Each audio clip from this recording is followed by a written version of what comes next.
अवल अलाह अलीम आला आलम जो धणी कादिर पंहिंजी कुदरत से कायम आहे क़दीर वाली वाहिद वहदहु राज़िक़ रब रहीम सो सारा ही सचो धणी चई हमद हकीम करे पाण करीब जोड़ऊं जोड़ जहान जी। पन पबुण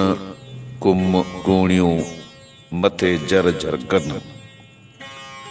अची रहिया रेल में कारण कालूड़न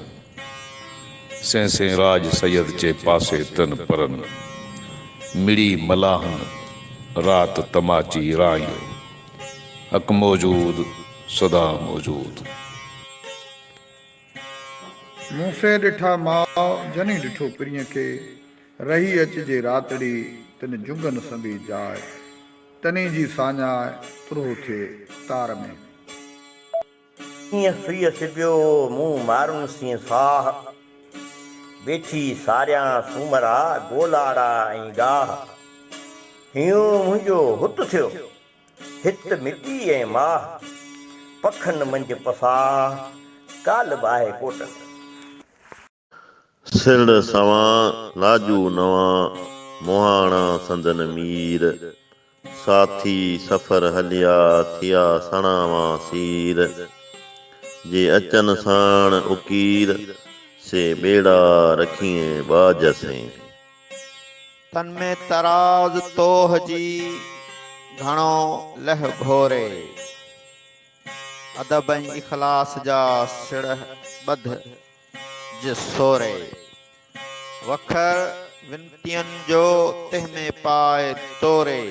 त आदनऊ ओरे तुंहिंजो तवाई न थिए। करहा कसर छॾ विखूं विझ वधंदियूं हिकर हबीबन सां मूंखे नई गॾु मछुण पूनी हॾ आहूं उकंढियन जूं अॼु पिण वायूं कन वणजारा वञण जूं हलण हरा सुपरी रोआं ता न रहन आऊं हलींदी केतिरो आयल सामूंडन